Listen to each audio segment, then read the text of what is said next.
percentage of the population in this particular neighborhood. So you had a lot of grandparents who lived here, grandparents who were caregivers to their grandchildren. And to be displaced now, what you found too is a lot of elderly who have had to move in with their children or have moved to other cities, and that's been a real challenge for people who wanted to come back to the city after Katrina, but didn't have the family structure in place for childcare like they used to.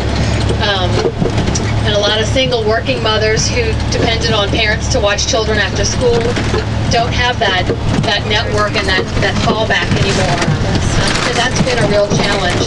A lot of the elderly themselves too have felt really displaced, and that's been tough on them emotionally as well as physically. And speaking of homelessness, we also there were folks who wanted to know about children earlier and what's going on with children. At last count, we have about 3,000 children who, well, they're legally children, they're under 18.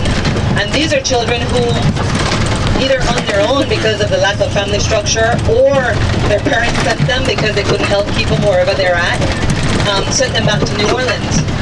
And that's one of the things in Child and Family Services that we're looking at. How can we respond to those 3,000 children?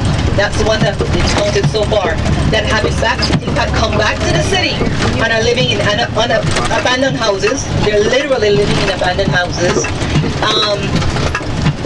Recent research shows that population, there's this big surge of new HIV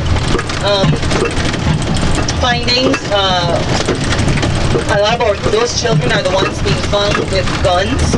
A lot of them are the ones who are involved in criminal activity in the city.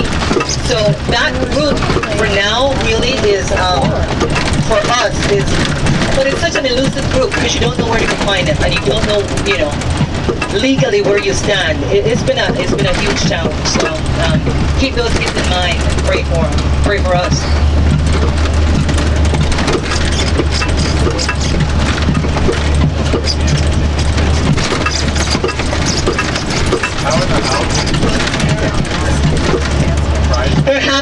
Perhaps the most difficult thing for families who want to come back, or for families who have come back, is finding housing that meets fair market value.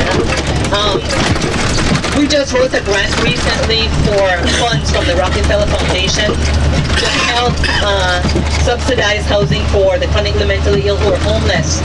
And a one-bedroom unit in our grant proposal that prior to the storm might have been around $450, $500 for us. The minimum or the cheapest we can find now is around $850. So housing is available. Affordable housing is not so readily available. How much could you get? Oh, in terms of purchasing? Yeah. Oh, it all depends. It depends on what people's award.